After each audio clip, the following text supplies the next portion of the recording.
ওম নমো নারায়ণ। জয়গুরু জয়গুরু। এসেছি সেই তারাপীঠ মুন্ডমানিতলায়, একজন বিখ্যাত সন্ন্যাসী মানুষ, তার সঙ্গে দেখা হয়েছে। তার মুখে শুনবো সাধু তত্ত্বের কিছু কথা। খুব আত্মতত্ত্বের কথা বলে, অনেকবার সাধুর কথা শুনেছি, আজ সাধুর সাক্ষাৎ হয়েছে অনেক দিন পর। তার মুখে দুটো কথা শুনবো। জয় মা তারা, জয় গুরু বাম।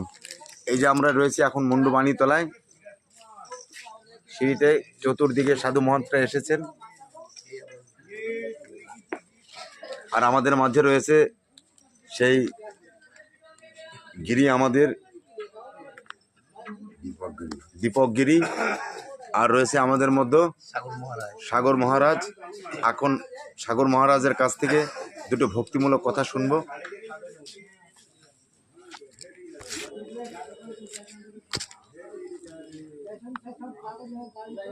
ওম নমো নারায়ণ।